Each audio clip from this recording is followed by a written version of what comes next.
All right, let's finish up our discussion of the properties of logarithms. This exponential equation should look familiar. Let's write it as a log. U equals the log base b of x.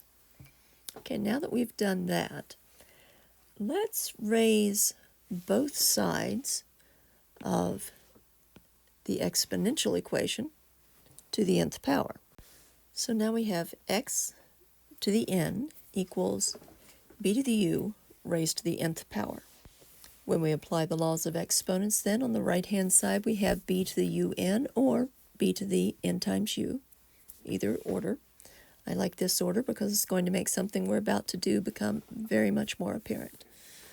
Okay, when we're looking at our logarithmic equation over there, let's multiply both sides by that same number, n, whatever it is.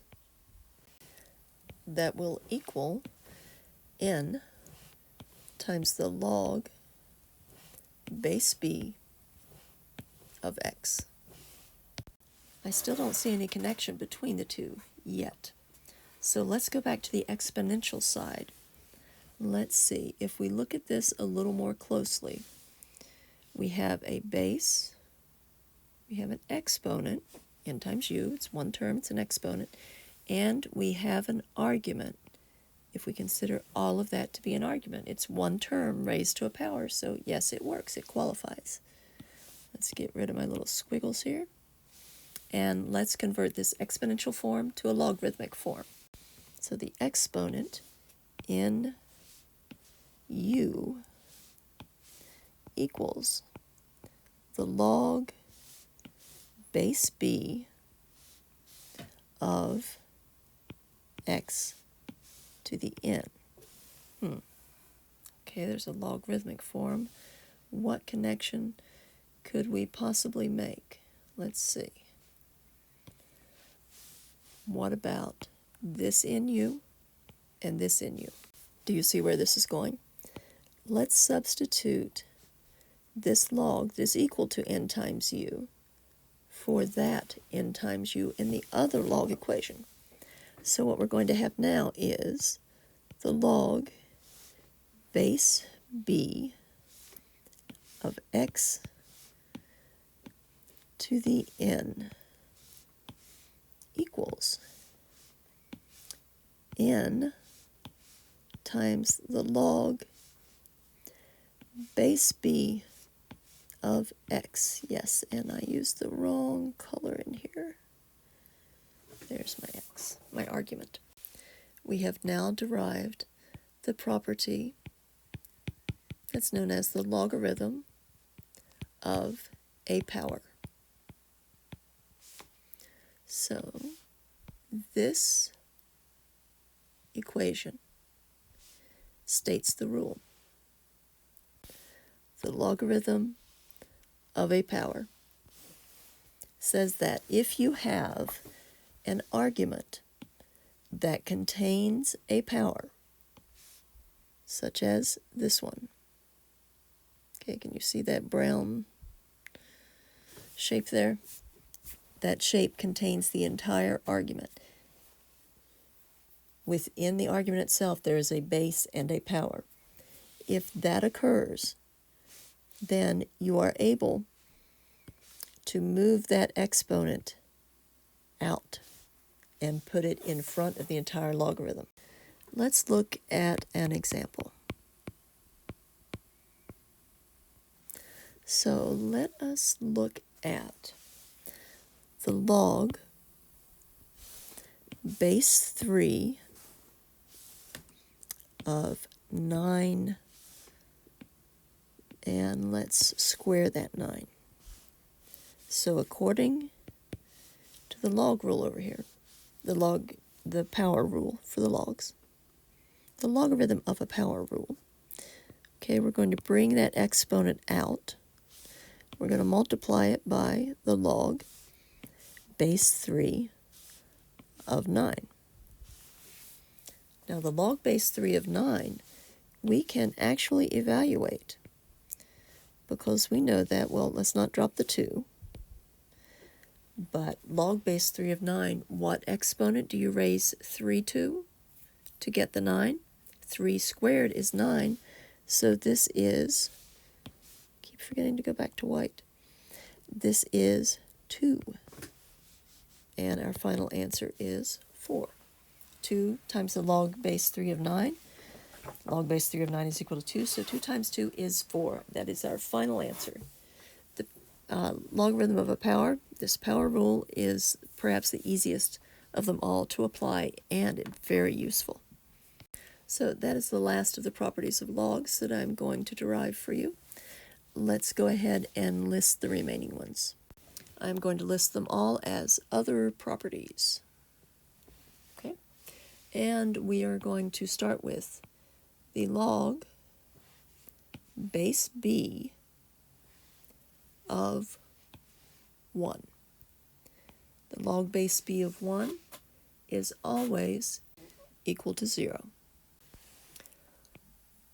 The log base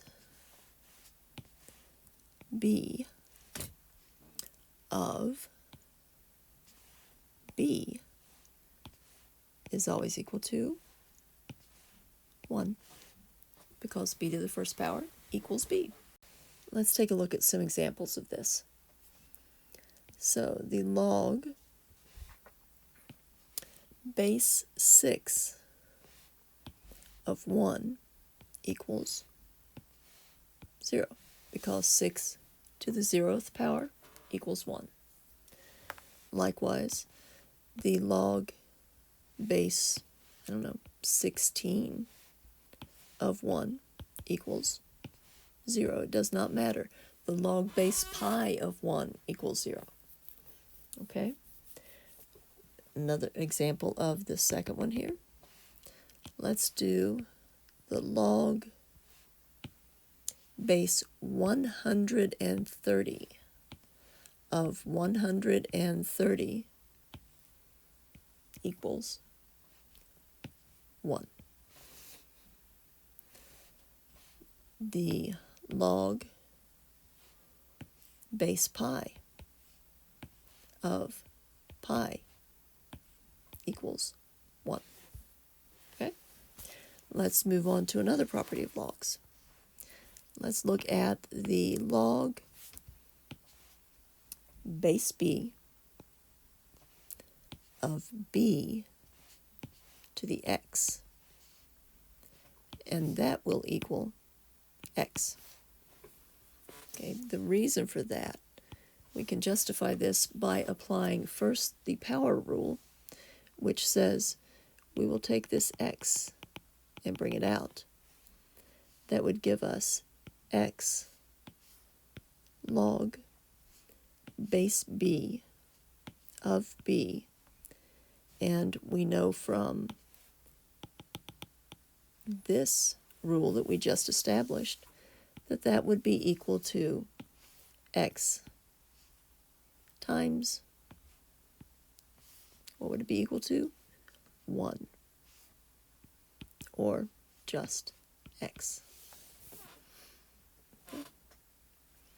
All right, the next one we'll take a look at is base b. Okay, this is going to be an exponential function. B raised to this entire exponent. All of this is an exponent.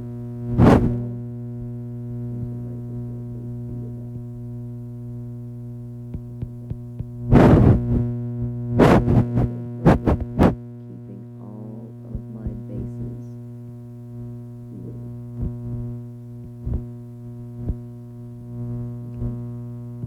Okay. And my argument red. See it. This is where the color scheme falls down, because this is the exponent. So really, this rule, we probably just better drop the colors completely and rewrite it as this. So you'll just have to see the pattern without the colors. B raised to the log base b of x is equal to x. What's that? Well, this is an exponential form. There's the exponent. So let's write this entire thing as a logarithm. we're going to make the log base b of the argument equals the exponent. Is that true? Yes. All right, let's move these out of the way. The next thing I'd like to do is go over a lot of examples with you, because this is a lot to remember, and the more practice you get, the better.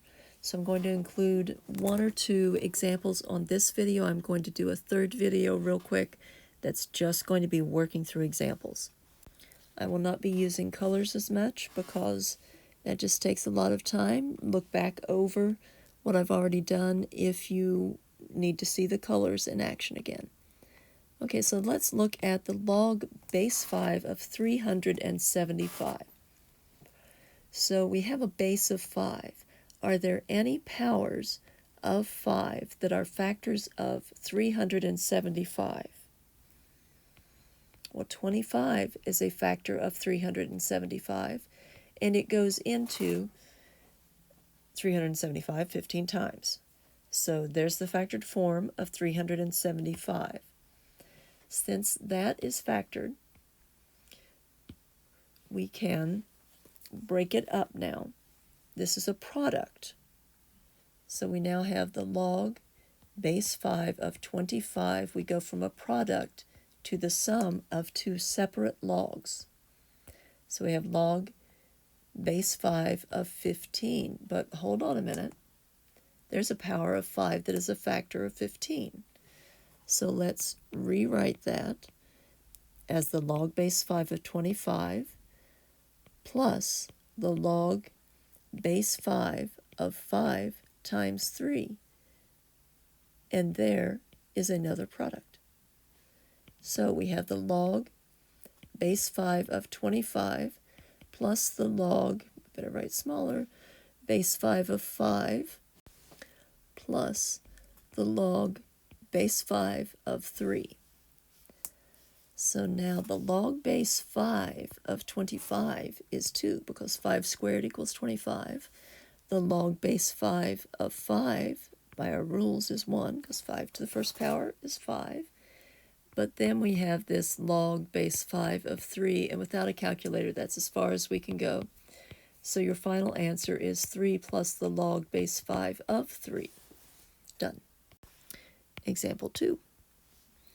The log base 10 of 0.05, or better said, 5 hundredths. So let's rewrite it that way. The log base 10 of 5 hundredths. So that's equal to the log base 10 by the quotient rule of 5 minus log base 10 of 100. So that is equal to the log base 10 of 5. Nothing we can do there. Looks like it'd be some power, but no. And the log base 10 of 100 is 2, because 10 squared equals 100. And we're done. And so we're done with those examples. And that's where we will have to stop in the examples. The next video will be only examples, so you can take a look at it if you need more help with the problems. See you then.